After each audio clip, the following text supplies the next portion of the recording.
నమస్తే. Iran, Israel ఈ రెండిటి దేశాల మధ్య భీకరమైన యుద్ధం జరుగుతుంది. కానీ దాని ప్రభావం చుట్టుపక్కల ఉన్న దేశాలపైన ఆర్థిక పరంగా ఎక్కువగా ఉన్నట్టు తెలుస్తుంది. అంటే ఆయిల్ పరంగా. దాంట్లో భాగంగా గ్యాస్ అయినా కానీ, డీజిల్ అయినా కానీ, పెట్రోల్ అయినా కానీ వీటన్నిటి ధరలు పెరగబోతున్నాయా? ఇప్పటికే చూసుకుంటే డీజిల్ ధర పెరిగినట్టుంది.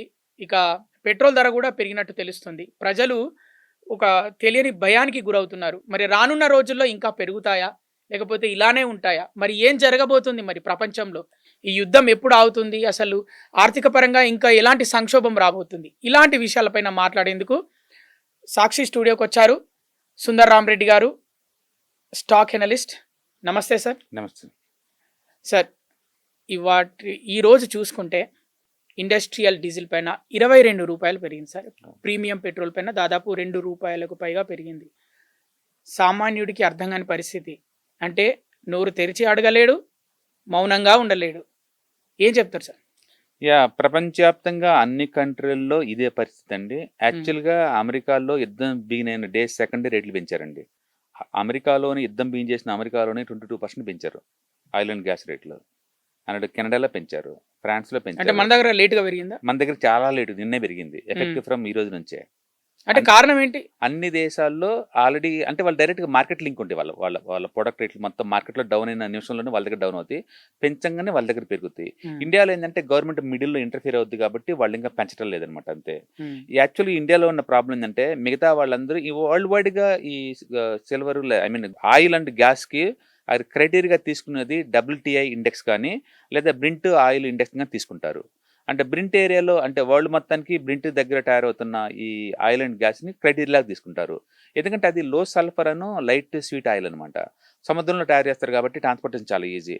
అందుకని ప్రపంచవ్యాప్తంగా అందరూ ఆయిల్ అనగానే బ్రింట్ ఆయిల్ కలిసి చూస్తారు, అది రేట్ ఎంత ఉందా అని. ఇప్పుడు బ్రింట్ ఆయిల్ ఈ పాయింట్ ఆఫ్ టైంలో $109 ఉంది.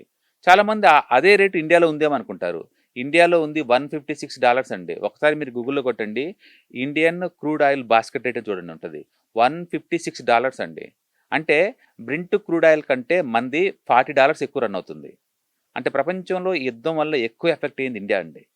అందరూ అనుకున్నట్టు బ్రింట్ క్రూడ్ ఆయిల్ పెరిగితే ఇండియన్ ఎఫెక్ట్ అవ్వటం కదండి, అంతకంటే ఎక్కువ ఎఫెక్ట్ అవుతుంది. $1 పెరిగితే ఇండియాలో ఈ ఆయిల్ అండ్ డీజిల్ వల్ల సంవత్సరానికి 15,000 కోట్లు ఎఫెక్ట్ అవుతుంది ఇండియా. అంటే ఇంపోర్ట్ బిల్లు 15,000 కోట్లు అవుతుంది, ఏది $1 అయితేనే. అలాంటిది ఇప్పటికీ $45 పెరిగిందండి యుద్ధం బిగిన కాంచి ఇప్పుడు దాకా. అంటే ఎన్ని లక్షల కోట్లు ఇండియా సఫర్ అవుతుందో మీరు ఊహించుకోండి. ఇప్పుడు దాకా గవర్నమెంట్ ఆ పెయిన్ భరిస్తూ వస్తుంది, ఇక నుంచి అది పబ్లిక్ పాస్ అవుతూ ఉంటుంది అనమాట. అందుకని మీరు అన్నట్టు పెట్రోల్ డీజిల్ నార్మల్ పబ్లిక్ వాడేది ఇంకా పెంచలేదు. అండ్ ఇండస్ట్రియల్ వాడే డీజిల్ను మాత్రమే అంటే 20 రూపీస్ తప్పించారు. అంటే పెట్రోల్ కూడా ప్రీమియం పెట్రోల్ అంటే లగ్జరియస్ ఆటోమొబైల్కి వాడతారు కదా, హై అండ్ ఆటోమొబైల్ కంపెనీస్, అలాంటి వెహికల్స్ మాత్రం పెంచారనమాట. అంటే నెక్స్ట్ ఇక సామాన్యుడి పైనే కదా సార్ ఖచ్చితంగా అవుతుంది. ఎందుకంటే $156 పర్ బెరల్ అండి ఇప్పుడు ఇండియన్ కొంటున్నది ఆయిల్ రేటు. ఆ రేటు కొంటున్నప్పుడు ఆటోమేటిక్గా పబ్లిక్ మీద పాస్ అవుద్ది. ఎందుకంటే పర్ డే వచ్చేకల్లా ఆయిల్ మార్కెటింగ్ కంపెనీస్కి 3,000 కోట్లు లాసులు నడుస్తున్నాయి పర్ డే. ఎంతకాలం ఉంటాయి అంటే మేబీ 1 వీక్ 10 days తర్వాతనే పాస్ చేయాల్సిందే. ఎందుకంటే $1 పెరిగితేనే మన వాళ్ళకి 15,000 కోట్లు దండకు వస్తుంది. ఇక ఆ ఆయిల్లో ఆల్మోస్ట్ $45 పెరిగింది. అందుకని చాలా ప్రెజర్ గురవుతుంది ఎకానమీ. యుద్ధం కనుక ఇమీడియట్గా ఆగపోతే, ఇది కనుక ప్రొలాంగ్డ్ ఇంకా 1 or 2 months అనుకుంటే ఎంటైర్ స్టాక్ మార్కెట్లో ఉన్న అన్ని సెక్టర్స్ ఎఫెక్ట్ అవుతాయి. చాలామంది అనుకుంటుంది ఏంటంటే క్రూడ్ ఆయిల్ అండ్ గ్యాస్ అనగానే ఒక ట్రాన్స్పోర్టేషన్సే లేదా కుకింగ్ ఆయిల్ అనుకుంటున్నారు. అంతకు మించి ఉంటుందండి దీని ఎఫెక్ట్. ట్రాన్స్పోర్టేషను, లాజిస్టిక్, ఆటోమొబైల్స్ మీద ఉంటుంది, పెయింటింగ్ ఇండస్ట్రీ ఉంటుంది, స్పెషాలిటీ కెమికల్స్ ఉంటుంది, అండ్ అగ్రికల్చర్ కూడా ఎఫెక్ట్ అవుద్ది. చాలామంది తెలియదేమో కానీ యూరిక్ యాసిడ్, అమ్మోనియా ఇవన్నీ తయారు అయ్యేది గ్యాస్ నుంచేనండి. అంటే ఇవన్నీ ఎఫెక్ట్ అవుతుందన్నమాట. టూ మచ్గా ఈ గల్ఫ్ ఏరియా మీద డిపెండ్ అవ్వటం వల్ల వచ్చిన సైడ్ ఎఫెక్ట్స్ అనమాట ఇవన్నీ కూడా. అందుకని షార్ట్ టర్మ్ పాయింట్ ఆఫ్లో ఇంపోర్ట్ బిల్ తడిసిమప్పుడు అవుతుంది. ఓకే, ఇన్ఫ్లేషన్ పెరుగుద్ది ఇండియాలో. ఇన్ఫ్లేషన్ పెరగడం వల్ల ఏంటంటే సేవింగ్స్ తగ్గిపోతాయి. సేవింగ్స్ తగ్గడం వల్ల మార్కెట్లోకి వచ్చే మనీ తగ్గిపోద్ది. అంటే స్టాక్ మార్కెట్ అది బ్యాడ్. రెండోది రా మెటీరియల్ బాగా పెరుగుతున్నాయి కాబట్టి ఇండస్ట్రీకి కూడా ఈ సంవత్సరం లాభాలు తగ్గబోతున్నాయి. ఇండస్ట్రీ లాభాలు తగ్గబోతున్నప్పుడు కంపెనీలకు ఎక్కువ చేరుకుంటారు, స్టాక్ మార్కెట్లో అవి డ్రాప్ అవుతుంటాయి. పైగా బ్యాంకులన్నీ కూడా ఈ ప్రెజర్ గురవకుండా ఉండాలని చెప్పేసి వడ్డీ రేట్లు పెంచుతారు. వడ్డీ రేట్లు పెంచడం వల్ల ఎకానమీ స్లో అవుతుంది. అంటే ఏ లెక్క చూసినా this is very worst news అనమాట రీసెంట్ ఇయర్స్లో వచ్చింది. అంటే చరిత్రలో ఎప్పుడు లేదండి ఇండియాలో $156 బెరల్ బ్యారల్ ఫర్ ఒక బ్యారల్ వచ్చేట్లా $150 టూ మచ్ రేట్ అనమాట. యాక్చువల్ 2 months బ్యాక్ వరకు మన బ్రింట్ క్రూడ్ ఆయిల్తో పోల్చుకుంటే డిస్కౌంట్లో ఉండేవాళ్ళం. అలాంటిది జస్ట్ 1 monthలోనే బ్రింట్ క్రూడ్ ఆయిల్కి 50% ఎక్కువ రేట్లో రన్ అవుతుంది. ఎందుకంటే అంత షార్టేజ్ ఉంది బయట ఆయిల్. మన వాళ్ళు ఏ రేట్ కానీ కొంటున్నారు. అంటే షార్టేజ్ యుద్ధం వల్లనేనా? యుద్ధం వల్ల ట్రాన్స్పోర్టేషన్ అవట్లేదు. పైగా గల్ఫ్ లో అన్ని కంట్రీస్ షట్ డౌన్ చేసినాయి ప్లాంట్స్ మొత్తాన్ని. ఈ వారి దెబ్బతోటి మొత్తం క్లోజ్ చేశారనమాట. అక్కడ మిసైల్స్ కూడా ప్లాంట్స్ మీద అదే ప్లాంట్స్ మీద. ఎందుకంటే ఎండాకాలం ఆయిల్ అండ్ గ్యాస్ కొద్దిగా నిప్పట్టుకుంటే మళ్ళీ అది బుడిదైపోద్ది కదా, అందుకని వాళ్ళ భయంతో అన్ని షట్ డౌన్ చేసుకొచ్చున్నారు. అవన్నీ ఆన్ చేయడానికి టేక్ మంత్స్ టైం. సో ఇలానే జరిగితే వ్యవస్థ ఆగిపోతుంది. చాలా వరకు ఆగింది. మనం చాలా మంది అనుకున్నట్టు పెట్రోల్ డీజిల్ అంటే ట్రాన్స్పోర్టేషన్ కాదండి. పెట్రోకెమికల్స్ అనేది ప్రతి ఇండస్ట్రీలో వాడతారు. అవును, ప్రతి ఇండస్ట్రీలో అన్ని ఎఫెక్ట్ అవుతాయి. మనం పెయింటింగ్ వేసుకోవాలన్నా పెయింటింగ్ లో ఉండేది పెట్రోకెమికల్స్, రేట్లు పెరుగుతాయి. కాబట్టి ఒక స్టేజ్ వరకే ఇది ఆగిద్ది అనమాట. నెక్స్ట్ 1 month కల్లా యుద్ధం కనుక ఆగిపోతే ఈ సైడ్ ఎఫెక్ట్స్ చాలా దూరం పోతాయి. వరల్డ్ వైడ్గా అన్ని ఇండస్ట్రీస్కి ఆగిపోతాయి. ఇది కనుక $150 కనుక దాటింది అనుకో బ్రింట్ క్రూడ్ ఆయిల్, అసలు జీడిపి గ్రోత్ 1% తగ్గిపోద్ది. ఇండియన్ జీడిపి గ్రోత్ 1% తగ్గిపోద్ది. అంటే ఇండియా లాంటి కంట్రీలు టూ మచ్గా కమోడిటీ ఇంపోర్ట్ చేసుకునే కంట్రీస్ అన్ని ఎఫెక్ట్ అవుతాయి ఈ దెబ్బతోటి. అండ్ చిన్న చిన్న అయితే శ్రీలంక, పాకిస్తాన్, బర్మా ఇలాంటి అయితే ఇంకా ఎక్కువ ఎఫెక్ట్ అవుతాయి. మన కొంచెం లోకల్ మ్యానుఫ్యాక్చరింగ్ ఎంతకంత ఉంది. అసలు లేని వాళ్ళు అయితే ఇంకా బాగా ఎఫెక్ట్ అవుతారు అనమాట. మీరు చెప్పిన దాన్ని బట్టి అంటే ఆయిల్ ధరలు పెరగడానికి అంటే అందరూ సామాన్య ప్రజలు ఎందుకు ఏం ఆలోచిస్తున్నారంటే యుద్ధం వల్ల ఆయిల్ ధరలు ఎందుకు పెరుగుతున్నాయి అని అంటే వాళ్ళది ఒక ప్రశ్న. ఓకే, సామాన్యమైన ప్రశ్న. అవును. కానీ మీరు చెప్పిన దాన్ని బట్టి అక్కడ ప్లాంట్స్ మూసేస్తున్నారు. అవును,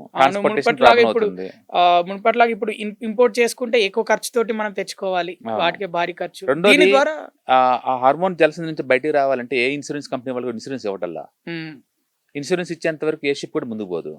ఎందుకంటే షిప్ వాళ్ళకి ఏంటంటే తగలబడిపోతుంది భయం వాళ్ళకి. తగలబడితే ఇన్సూరెన్స్ క్లైమ్ చేయడానికి కుదరదు కదా. అందుకని లండన్లో కూర్చున్న 14 కంపెనీస్ వరల్డ్ వైడ్గా 90% అవి కంట్రోల్ చేస్తాయి షిప్పింగ్ ఇండస్ట్రీ వరకు. వాళ్ళు ఇస్తేనే ఇన్సూరెన్స్ అవి ముందుకెళ్తాయి అనమాట. అందుకని ఎవరికి వాళ్ళకే లేదు. ఈ ట్రాన్స్పోర్టేషన్ కాస్ట్ పెరుగుతుంది, షిప్పింగ్ కాస్ట్ పెరుగుతుంది, ఆయిల్ రేట్ పెరుగుతుంది. ఈ మొత్తం కంట్రీలోకి వచ్చేలోపు చాలా లేట్ అవుతుంది. అందుకని ఒకవేళ నువ్వు ఎక్కువ డబ్బులు పెట్టి కొనాలన్నా బయట ఎక్కడ దొరకలేదు. అందుకని ఈ యుద్ధంలో ఎవరైనా ఉన్నారంటే రష్యా, అంటే క్రూడ్ ఆయిల్ ఇప్పుడు బాగా ప్రొడ్యూస్ చేస్తాయి చూసావా, అలాంటి దేశాలకు విన్నర్ అనమాట.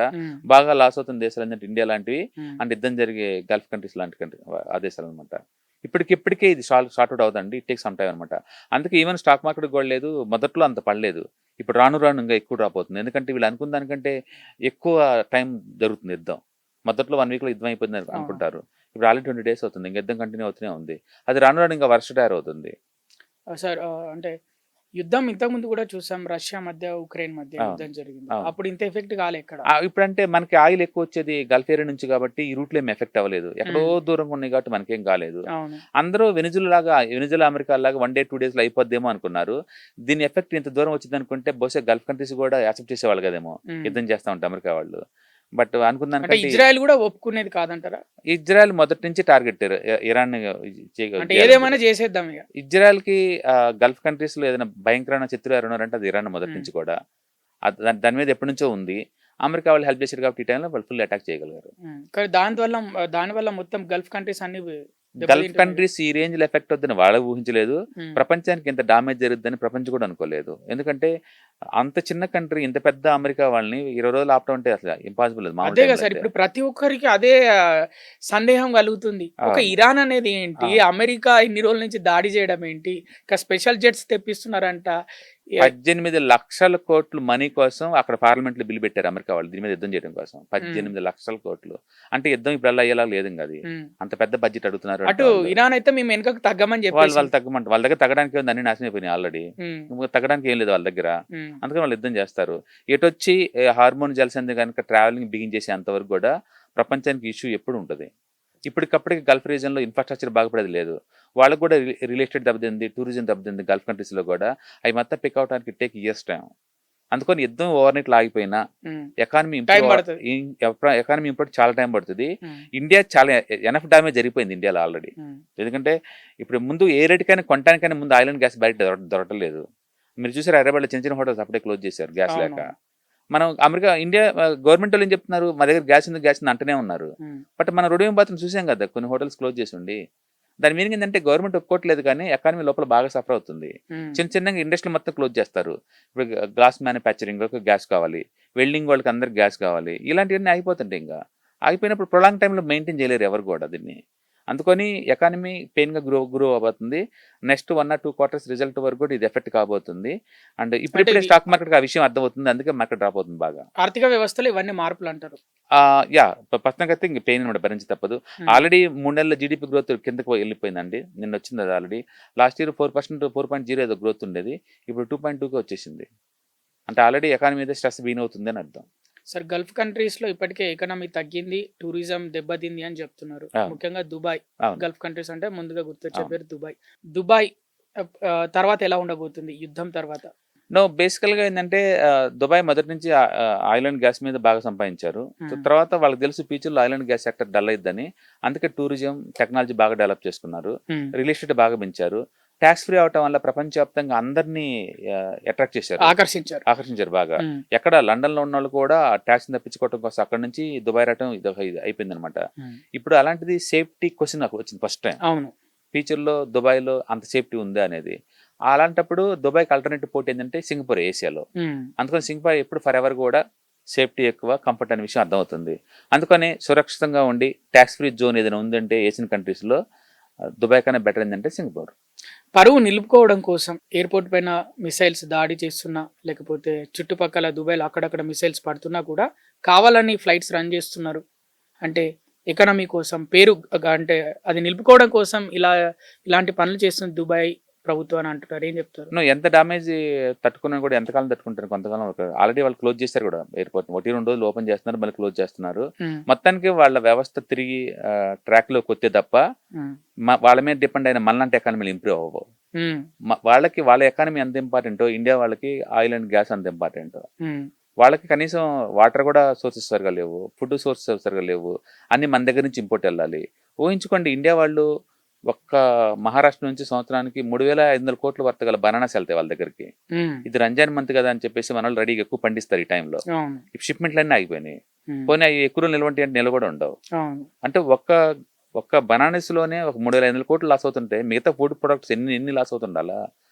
అట్నుంచి వచ్చే ఆయిల్ అండ్ గ్యాస్ మీద మన వాళ్ళు ఎంత లాస్ అవ్వాలా? ఈ షిప్పింగ్ కాస్ట్ 3 రెట్లు పెరిగిందండి. షిప్పింగ్ కాస్ట్ కూడా ఈ మొత్తం ఎప్పుడు డౌన్ అవ్వాలా? మళ్ళీ ప్రొడక్ట్ వాళ్ళు ఎప్పుడు ఇంప్రూవ్ చేయాలా? మొత్తానికైతే ఎనఫ్ డ్యామేజ్ జరిగిందండి. Hmm. ఇప్పటికైనా యుద్ధం కనుక ఆగితే మేబీ కపుల్ ఆఫ్ మంత్స్లో దాన్ని సెట్ చేసుకుంటారు. లేదంటే ప్రొలాంగ్ డౌన్ ట్రెండ్ వచ్చింది. వరల్డ్ జీడిపి గ్రోత్ కూడా స్లో అయ్యే ఛాన్స్ ఎక్కువ ఉంది. యుద్ధం నడుస్తుంది సార్.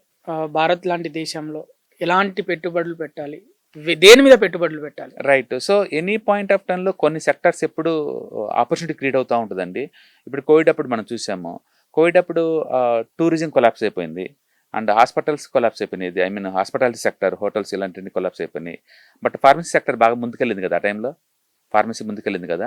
అంటే ప్రతి క్రైసిస్లో దాన్ని బెనిఫిట్ పొందడానికి ఏదో ఒక సెక్టార్ ఉంటుంది అనమాట. ఈ టైంలో, ఈ యుద్ధం జరుగుతున్న ఈ టైంలో మంచి సెక్టార్ అంటే పవర్ సెక్టార్ అండి. ఎందుకంటే గ్యాస్కి ఎంతకంత ఆల్టర్నేటివ్ ఏంటంటే పవర్ అనమాట అది. కాబట్టి power transmission, power distribution and power manufacturing and green energy and ఆ ఏరియాలో ఫోకస్ చేసి స్టాక్స్లో ఇన్వెస్ట్ చేసుకోవచ్చు.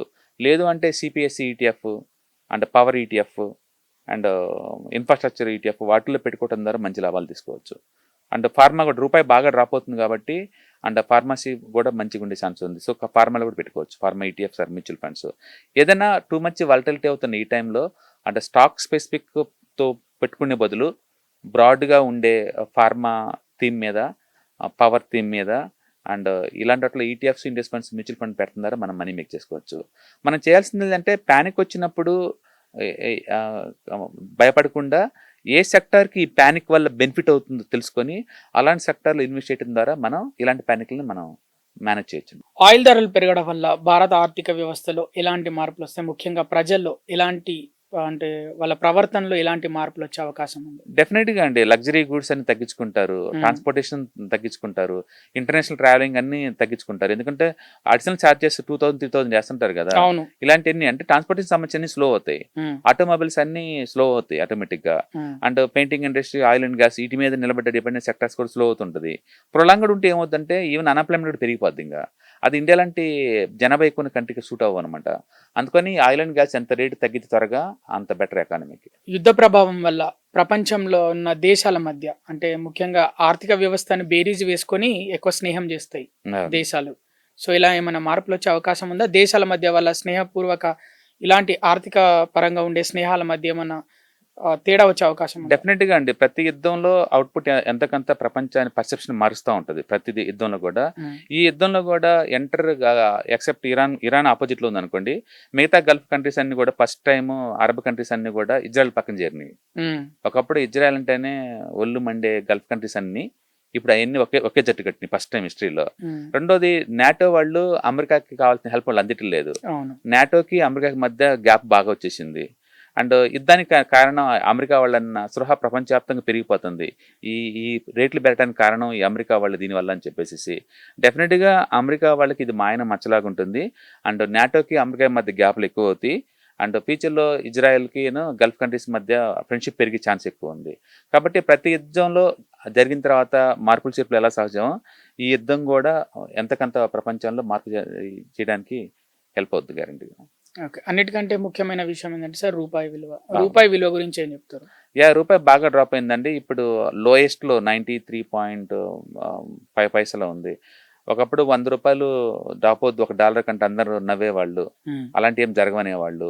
ఆ స్పీడ్ చూస్తుంటే తొందరలోనే మనం 100 రూపాయలకి వస్తామేమో అన్నట్టుగా ఉంది. ఉమ్, ఎందుకంటే నిన్న ఒక్క రోజే ఆల్మోస్ట్ 85 పైసా డ్రాప్ అయింది రూపాయి. ఉమ్, అంటే కోవిడ్ తర్వాత వన్ ఆఫ్ ది బిగ్గెస్ట్ డ్రాప్లు నిన్నటి రోజు కూడా లెక్కించవచ్చు. ఉమ్, మార్చి 20th కూడా. ఎందుకంటే స్పీడ్ ఆ రేంజ్లో ఉంది. అండ్ 8% డ్రాప్ అయింది ఈ సంవత్సరం. 8% అండి. అంటే కోవిడ్ తర్వాత నుంచి ఎక్కువ అవుతుంది డ్రాప్ అవటం అనేది. ఒకప్పుడు లేదు 3 to 4% ఉండేది డ్రాపింగ్. బట్ ఈసారి చాలా ఎక్కువ ఉందన్నమాట. డెఫినెట్గా ఇంపోర్ట్ చాలా కాస్ట్లీ అవుతాయి. ఎక్స్పోర్ట్ స్కీమ్స్ బాగా లాభాలు పొందుతాయి అనమాట. అంటే this is right time to start about the make in India programmes అనమాట. ఎందుకంటే ఎక్కువ ఎక్స్పోర్ట్స్ మీన్స్ ఎక్కువ డాలర్ ఎర్నింగ్స్ అనమాట. కాబట్టి ఫార్మా, టెక్స్టైల్స్ అండ్ ఐటీ ఇలాంటి రంగాలకి ఈ రూపాయి వీక్నెస్ లాభం అవుద్ది. అంటే ఇంపోర్ట్ చేసుకునే ఆయిల్ అండ్ క్రూడ్ గ్యాస్ కదా, అది ఇంకా తడిసిమోపవుతాయి ఖర్చులు. ఉమ్, కాబట్టి గవర్నమెంట్ వాళ్ళు ఇప్పటికే వాళ్ళ ఆయిల్ అండ్ గ్యాస్ సెక్టార్స్ వాళ్ళని లోకల్ కరెన్సీలో ట్రేడింగ్ కోసం ఫోకస్ చేస్తున్నట్టున్నారు. అంటే ఏదైనా సరే ఫార్మా ఇస్ ద బెస్ట్ పొజిషన్లో ఉంది ఇప్పుడు బెనిఫిట్ పొందడానికి. కాబట్టి మనం ఆ సెక్టార్ని మనం ట్రాక్ చేసుకోవచ్చు. ఇంతకుముందు మీరు అమెరికా వల్లనే యుద్ధం స్టార్ట్ అయింది అని ప్రపంచంలో చాలా దేశాలు అవును. అంటున్నాయని మీరు చెప్పారు. అవును. అమెరికా ఎలాంటి అంచనాలు లేకుండానే యుద్ధంలోకి దిగింది అని మీరు అనుకుంటున్నారా, భావిస్తున్నారా? ఏ- అంటే ఆర్థిక పరంగా ఇన్ని ఇప్పుడు సమస్యలు తలెత్తినాయి మిగతా దేశాలకు, ఎంతో కొంత అమెరికాకు కూడా ఆర్థిక పరంగా సమస్య తలెత్తింది. బేసికల్గా అమెరికా యుద్ధం చేయడం అనేది వాళ్ళకి హ్యాబీ అండి. అండ్ వాళ్ళ ఉమ్, స్టేట్మెంట్ చూస్తే లేదు, మేము ఫన్నీ కోసం కూడా అప్పుడప్పుడు యుద్ధం చేస్తామని చెప్తున్నారు ట్రంప్. ఉమ్, దేశాధ్యక్షుడు అయి ఉండి, ప్రపంచానికి ముఖ్య అధినేత అయి ఉండి, ఉమ్, అండ్ ఫన్ కోసం ఇరాన్ చెప్తున్నాడు. ఇరాన్ మీద ఉమ్, ఇంకోసారి దాడి ఛాన్స్ ఉందని చెప్తున్నాడు. కాబట్టి వాళ్ళు ఏమి ఆశించి యుద్ధం ఏం చేస్తారు ఎవరికి తెలియటం లేదు. ఉమ్, వాళ్ళు అంటే యుక్రెయిన్ లాగా ఇంతకాలం జరిగింది అనుకోలే. ఉమ్, రష్యన్ యుక్రెయిన్ వాళ్ళగా 5 ఏళ్ళు జరిగింది అనుకోలేదు. బహుశా వెనిజులా లాగా 1 day 2 days అయిపోద్ది అనుకున్నారు. ఉమ్, ఇంత ప్రొలాంగ్ అవుద్దని అనుకోలేదు. ఫస్ట్ టైం హిస్టరీలో ఒక కంట్రీ ఒక 14 కంట్రీలతో యుద్ధం చేయడం ఇంతవరకు చరిత్రలో జరగలేదు. ఉమ్, ఇరాన్ చుట్టుపక్కల ఉన్న అన్ని జోర్డాను, Turkey and Saudi Arabia, Riyaz, Iraq అన్నిటి మీద వేసుకుంటూ వెళ్ళిపోతుంది. ఖతారు. అన్నిటి మీద ఏటి వదలట్లేదు. మొత్తం మీద 14 అమెరికన్ బేస్ల మీద అటాక్ చేసింది. అంటే అమెరికా వాళ్ళు చెప్పినంత వీక్గా అయితే లేదు ఖచ్చితంగా. ఉమ్, అదే టైంలో యుద్ధంలో ఒక దేశంలో ఉన్న ప్రధాన నాయకత్వం మొత్తం చచ్చిపోవటం ఫస్ట్ టైం చూస్తున్నాం మనం. అవును. మనం ఇరాన్ కానీ చూసుకుంటే అక్కడ దేశాధ్యక్షుడు చనిపోయాడు. Total 40 members including family members. రక్షణ శాఖ మంత్రి చనిపోయాడు. అండ్ కోస్ట్ ఇన్ఛార్జ్లు వచ్చేవారు, చాలా మంది ఇన్ఛార్జ్లు వచ్చేవారు స్పెసిఫిక్గా. అందుకని ఈ యుద్ధం వల్ల ఏంటంటే కొత్త పద్ధతులు బయటకు వస్తున్నాయి. ఉమ్, అండ్ కొత్త ఆలోచన విధానాలు బయటకు వస్తున్నాయి. అవును. ప్రజల్లో అండ్ ఎవరికైనా అమెరికా అనుకున్న దానికన్నా కూడా ఎక్కువ వరస్ట్ రిజల్ట్ రాబోతున్నాయి. ఉమ్, కాబట్టి ఈవెన్ అమెరికా వాళ్ళు కూడా ఈ యుద్ధం ఇలా మార్పు చేర్పులు జరుగుతాయి అనుకోపోయి ఉండొచ్చు బహుశా. ఉమ్, ప్రపంచం ఇలా అవుద్ది అనుకుంటే దీన్ని అసలు ఒప్పుకునే వాళ్ళు కాదు. అవును. అంటే అమెరికా ఒప్పుకునేది కాదంటారు. అమెరికా ఒప్పుకున్న ఇండియా మీద గల్ఫ్ కంట్రీస్ ఒక్కడు ఒప్పుకునేది కాదు. ఉమ్, ఎందుకంటే గల్ఫ్ లో వాళ్ళ లాభాలు మొత్తం దారుణంగా వెళ్ళిపోయినాయి. వాళ్ళ 5 years వెనకెళ్ళిపోతున్నారు. అవును. వాళ్ళ దేశ వాళ్ళు సపోర్ట్ ఇచ్చారు ఒక రీజన్ తోటి వాళ్ళు వెనకెళ్ళిపోతున్నారు. ఇప్పుడు ఉమ్, ప్లాంట్స్ మొత్తం షట్ డౌన్ చేసి కూర్చున్నారు. వాళ్ళకేంటి లాభం ఇంకా? ఉమ్, అందుకని వాళ్ళు కూడా ఇంత డామేజ్ జరిగిద్దని ఊహించలా. ఏదో ఒక 1 day 2 days అయిపోద్దేమో అనుకున్నారు. ఇట్లా ప్రొలాంగ్ టైం అవుతుంది అనుకోలేదు. ఇప్పుడు రాను అది వర్ష తయారవుతుంది. కాబట్టి వాళ్ళు ఇలాంటి ఇంత డామేజ్ జరిగిద్దని వాళ్ళు కూడా ఎక్స్పెక్ట్ చేయలేదని అనుకుంటున్నాను. ఇరాన్ చైనా తోటి ఒప్పందం చేసుకుంటుంది క్రూడ్ ఆయిల్ కి సంబంధించి అని వార్తలు వస్తున్నాయి. ఇదేమన్నా ఆర్థిక వ్యవస్థ మీద మార్పు? ఇరాన్ లో తయారయ్యే అయ్యే క్రూడ్ లో ఉమ్, 90% ఒక చైనా వాళ్ళకి వెళ్తుంది మొదటి నుంచి. Last Hmm. 5 years నుంచి కూడా ఉమ్. 90% దాకా వెళ్తుంది. అంటే ఇకపైన చైనా సంబంధించిన కరెన్సీ తోటే ఇవంటే ఇరాన్‌లో ఏ దేశం కొనుక్కోవాలన్నా ఎవరిని తీసుకొచ్చి కొనుక్కోవాల్సిన పరిస్థితి ఉంటదా సార్? నేనదే అంటుంది. అది ఇరాన్‌కి మెయిన్ ఇన్‌కమ్ వచ్చేదే ఆయిల్ నుంచి. హ్మ్. ఆ ఆయిల్ అండ్ గ్యాస్‌ని అమ్మేది వాళ్ళు 90% మొత్తం కూడా ఒక చైనాకే అమ్ముతున్నారు. హ్మ్. అందుకని అమెరికా వాళ్ళు మొదటి నుంచి దాన్ని రెస్ట్రిక్ట్ చేశారు. ఏ కంట్రీకి అమ్మకుండా కూడా. హ్మ్. ఒక చైనా వాళ్ళే కొంటున్నారు. హ్మ్. అందుకని అది ఫ్యూచర్‌లో చైనీస్ కరెన్సీలో చేసినా సరే హ్మ్. చైనా వాళ్ళతో ఉంటారు. అంటిల్ అమెరికా వాళ్ళు పర్మిషన్ ఇస్తే తప్ప వేరే దేశాలు ఎవరు కూడా ఇరాన్‌తో డీల్ చేయరు. ఓకే. లాస్ట్ 5 ఇయర్స్ నుంచి డీల్ చేయట్లేదు కూడా. హ్మ్. ఇండియా వాళ్ళు 5 ఇయర్స్ బ్యాక్ కూడా ఒక 10% క్రూడ్ మనం అక్కడి నుంచి తెచ్చుకునేవాళ్ళం. హ్మ్. అమెరికా వాళ్ళు వద్దన్న తర్వాత ఆపేశారు కదా! ఇప్పుడు కూడా పూర్తిగా. ఇప్పుడు కూడా అసలు ఇండియా ఇరాన్ నుంచి ఒక్క యూనిట్ కూడా ఇండియాకి రాదండి క్రూడ్. హ్మ్. లాస్ట్ 5 ఇయర్స్ నుంచి. Okay sir. మొదటి నుంచి అందుకని ఇండియా ఎఫెక్ట్ అవుతుంది. ఇరాన్ నుంచి వచ్చే క్రూడ్ నుంచి కాదు. హ్మ్.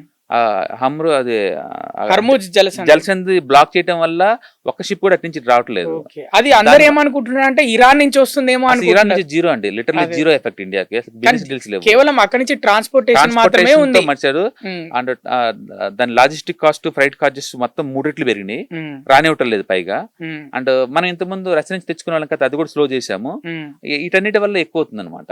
రెండోది ఇప్పటికైనా ఇండియాకు ఉన్న బ్యూటీ ఏంటంటే అన్లిమిటెడ్ క్రూడ్ సప్లై ఉంది ఇండియాకి. హ్మ్. కానీ ప్రైస్ దగ్గరే ప్రాబ్లం. ప్రైస్ ఇప్పుడు ఓకే. $156 నడుస్తుంది గుర్తుపెట్టుకోండి. హ్మ్.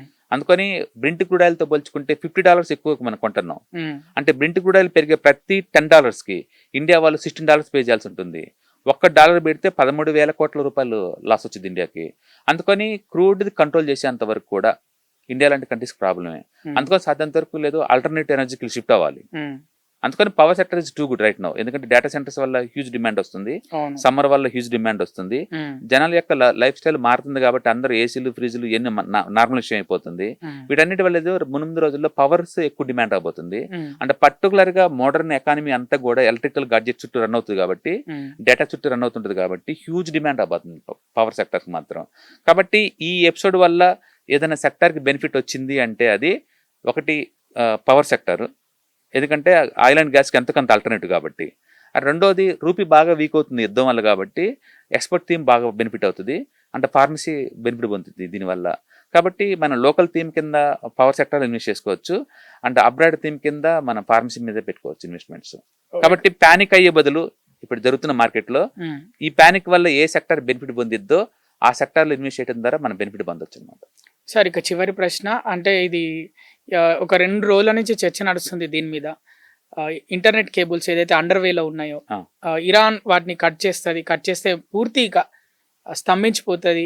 అంటే ఇంటర్నెట్ కేబుల్స్ కట్ చేయడం ద్వారా భారతదేశం కూడా స్తంభించిపోతది అన్ని విధాలుగా అని. నో, అది ఆ హార్మోన్ జలసంధి నుంచి వచ్చే ఇంటర్నెట్ కేబుల్స్ అంతేం లేవండి. అది just restrict by only Gulf areas నే. ఇరాన్ కి అంత సీన్ లేదు. Okay sir. అంటే అది దాని గురించి పానిక్ అవుతున్నారు. లేదు లేదు, అసలు అటు నుంచి కాదు. మనది ఎప్పుడు సింగపూర్ ఈ కేబుల్ ఇటు నుంచి వస్తుంది. అమెరికా, కెనడా, ఆస్ట్రేలియా, సింగపూర్ ఆ రూట్ నుంచి వస్తుంది. విశాఖపట్నం ఈ రూట్ లో వస్తాయి కానీ ఇటు నుంచి లేదు. పైగా అది హార్మోన్ జలసంధి స్టార్ట్ అయ్యేది అండ్ అయ్యేది అక్కడి నుంచే అనమాట. అందుకని అది కేవలం లేదు క్రూడ్కి మాత్రం సంబంధం. గల్ఫ్ నుంచి వచ్చే మేజర్ జలసంధి అనమాట అది. దాంతో అనమాట ఇప్పుడు అది కూడా ఎంతకంత బైపాస్ చేయడం కోసం సౌదీ అరేబియా వాళ్ళు 1200 కిలోమీటర్ల గ్యాస్ లైన్ పైప్ లైన్ చేస్తున్నారు యువతలోకి రావడం కోసం. అది కనుక కంప్లీట్ అయిపోయిందంటే ఎంతకంత అటు నుంచి బైపాస్ చేసే ఛాన్స్ ఎక్కువ ఉంది. ఏదైనా కానీ గల్ఫ్ ఇండియాకి అండ్ కొరియాకి అండ్ చైనాకి అండ్ జపాన్ వాళ్ళకి చాలా దగ్గర ఏరియా మిగతా వాటితో పోల్చుకుంటే. అందుకని వీళ్ళందరూ ఆల్మోస్ట్ ఒక 50 to 60% డిపెండ్ అయ్యారు ఈ ఒక్క రూట్ మీదే. ఈ రూట్ డిస్టర్బెన్స్ వల్ల మేజర్ వరల్డ్ వైడ్గా ఎఫెక్ట్ అవుతుంది ఈ 4 కంట్రీసే. అంటే ఏషియాలో ఉన్న మేజర్ ఎకానమీస్ అన్నీ ఎఫెక్ట్ అవుతున్నాయి దీని నుంచి.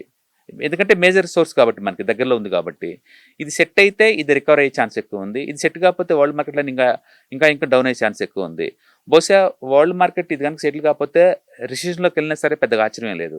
ఎందుకంటే ఒకవైపు అమెరికా వాళ్ళు టారిఫ్లు వేస్తా ఉన్నారు, ఇంకొక వైపు నుంచి ఈ రేట్లు పెరుగుతున్నాయి. అండ్ వరల్డ్ వైడ్ కూడా గోల్డ్ సిల్వర్ అన్ని కూడా పీక్ లెవెల్ నుంచి డ్రాప్ అవుతున్నాయి. ఏ అసెట్ క్లాస్ వదలటం లేదు. ఎందుకంటే బిట్ కాయిన్ 1 year లో ఉంది. గోల్డ్ ఆల్మోస్ట్ ఇంకో 5% పెడితే 6 months లోకి వెళ్ళిపోయినట్టు గోల్డ్ కూడా. అంటే సిల్వర్ కూడా 6%, 7% డౌన్ అయితే అది కూడా 6 months లోకి వెళ్ళిపోతుంది. అంటే స్టాక్ మార్కెట్ అటాక్ 23,000 దగ్గర వచ్చింది నిఫ్టీ. అన్ని అసెట్ క్లాసులు అన్ని కరెక్షన్ మోడ్లో ఉన్నాయండి. ఈ టైంలో పబ్లిక్ అందలేదు, మనీ రూపంలో ఉంటే చాలు, తర్వాత చూసుకోవచ్చు అన్నట్టు. డిజిటల్ అది క్యాష్ రూపంలో ఉంచుకుంటారు. లిక్విడ్ క్యాష్ కి డిమాండ్ పెరుగుతుందా రానున్న రోజుల్లో? అంటే ఇప్పుడు బ్యాంకు డైరెక్ట్లీ పెంచితే అదే కదా నెక్స్ట్ జరిగేది. అంటే అందుకని డెట్ ఫండ్స్ కి డిమాండ్ పెరుగుతుంది. డెట్ ఫండ్స్ కి డిమాండ్ పెరుగుతుంది. పర్టికులర్ గా అమెరికన్ సెక్యూరిటీస్ కి బాగా డిమాండ్ వస్తుంది. ఎందుకంటే డాలర్ స్ట్రాంగ్ అవుతుంది కాబట్టి. కాబట్టి పబ్లిక్ అందరూ పెసిమిస్టిక్ మూడ్ లో ఉన్నారు. సేఫ్టీ ఉంటే చాలు, డబ్బు తర్వాత సంపాదించుకోవచ్చు అన్న మూడ్ లో ఉన్నారు. అన్ని ఎసెట్ క్లాస్ అమ్మేసుకుంటూ పోతున్నారు. డబ్బంతా బహుశా అమెరికన్ డాలర్ లోకో లేకపోతే డెట్ ఫండ్స్ లోకి పెట్టుకునే ఛాన్స్ ఎక్కువ ఉంది. ఏదన్నా కానీ 2026 అనేది one of the variety year. And market last ఊహించని పరిణామాలు జరిగినాయి డెఫినెట్ గా. ఎందుకంటే ఆల్మోస్ట్ 18 months నుంచి పడుతూనే ఉంది. October 24 నుంచి మార్కెట్ డ్రాపింగ్ బీన్ అయింది. అప్పటి నుంచి ప్రతి స్టేజ్ లో మార్కెట్ రికవర్ అవుద్ది అనుకునే ఉన్నారు, అది పడుతూనే ఉంది. అండ్ జనవరిలో బీన్ అయింది. ఆంథ్రోపిక్ వాళ్ళు ఆర్టిఫిషియల్ ఇంటెలిజెన్స్ వాళ్ళు టూల్స్ వదలటం బీన్ చేశారు. ఫస్ట్ ఐటీని కొట్టేశారు. ఐటీ సెక్టర్ మొత్తం 20% డ్రాప్ అయింది విత్ ఇన్ ద 2 months కల్లా, చాలా స్పీడ్ గా. అది ఎంతకంత అయిపోయింది. మార్కెట్ రికవర్ దాని లోపల ఈ వార్ స్టార్ట్ అయింది. ఈ వార్ వచ్చిన కాడ నుంచి గోల్డ్ బాగా డ్రాప్ అవుతుంది, గోల్డ్ సిల్వర్ బాగా డ్రాప్ అవుతుంది. అంటే ప్రతి అసెట్ క్లాస్ ఏదో ఒక రీజన్ తో కరెక్షన్ గ్రోత్ ఉన్నాయి అనమాట. చూడాలి రెస్ట్ ఆఫ్ ది ఇయర్ మొత్తం ఎంత వద్దు. కాకపోతే లక్ ఏంటంటే ఎవ్రీ ఇయర్ మార్చి లాస్ట్ వీక్ ట్రెడిషనల్ గా ఈక్విటీ మార్కెట్లో ఇన్వెస్ట్మెంట్స్ ఎక్కువ అవుతాయి అనమాట. ఎందుకంటే ట్యాక్స్ ఎవర్ ఫండ్స్ వాళ్ళు ట్యాక్స్ ని తగ్గించుకుందాం అనుకున్న వాళ్ళు ఈ టైంలో పెడుతుంటారు ఎక్కువ. అండ్ నేషనల్ పెన్షన్ స్కీమ్ వీళ్ళందరూ కూడా మార్కెట్లో ఇన్వెస్ట్ చేస్తూ ఉంటారు. అయితే ఈ సంవత్సరం గవర్నమెంట్ వాళ్ళు 12 లక్షల వరకు ట్యాక్స్ ఎగ్జంప్షన్ ఇచ్చారు కాబట్టి మరి ఎంతమంది ఈ ట్యాక్స్ సేవింగ్ స్కీమ్స్ వాడుకుంటారో మనకు తెలియదు. బట్ ట్రెడిషనల్గా యూజువల్గా మార్చ్ మంత్ లాస్ట్ వీకెండ్ నుంచి మార్కెట్ రికవర్ అవటం మామూలు విషయమే. ఈసారి చూడాలి ఎంతకంత రికవర్ అవుతుందా, ఇంకా ఫర్దర్ కరెక్షన్ గ్రోత్ అని చూడాలి. అంటే యుద్ధం ఇలానే కంటిన్యూ అయితే రికవరీ అయ్యే ఛాన్స్ లేదు. ఎందుకంటే యుద్ధం కంటిన్యూ అయ్యే కొద్దీ ఆయిల్ రేట్లు పెరుగుతుంటాయి, పెరిగే కొద్దీ ఇన్ఫ్లేషన్ ఎక్కువ అవుతుంటది. ఇన్ఫ్లేషన్ ఎక్కువ కొద్దీ సెంట్రల్ బ్యాంక్స్ అన్ని వడ్డీలు పెంచుకుంటూ పోతుంటాయి. అస్సలు మంచిది కాదు స్టాక్ మార్కెట్స్ కి, ఏ అసెట్ క్లాస్ కూడా మంచిది కాదు. చూసారుగా వ్యూవర్స్, రామరెడ్డి సార్ ఏం చెప్తున్నారంటే ప్రజలరా పానిక్ అవ్వకండి, యుద్ధం ఇలానే కొనసాగితే మాత్రం ఖర్చులు తగ్గించుకోండి. ఎందుకంటే ఇప్పటికే ప్రీమియర్ పెట్రోల్ ధర ₹2 పెరిగింది. అలాగే ఇండస్ట్రియల్ డీజిల్ పైన 22 రూపాయలు పెరిగింది. త్వరలో ఇక సామాన్యమైన డీజిల్ పైన పెట్రోల్ పైన కూడా ధరలు పెరిగే అవకాశం ఉంది. అది కామన్గా జరిగే చర్యనే కాబట్టి పానిక్ అవ్వకుండా దానికి తగ్గట్టు సిద్ధంగా ఉండండి ప్రజలారా. దేనికి బాధపడద్దు, ఖర్చులు కొంచెం తగ్గించుకోండి అని చెప్తున్నారు. Thank you sir. Thank you. Sakshi TV ప్రసారాలను నిలిపివేయడం చట్టరీత్యా నేరం. సాక్షి టీవీ ప్రసారాల కోసం మీ స్థానిక కేబుల్ ఆపరేటర్ను వెంటనే సంప్రదించండి. DTHలో ఇంటర్నెట్లో కూడా సాక్షి టీవీ ప్రసారాలను వీక్షించవచ్చు.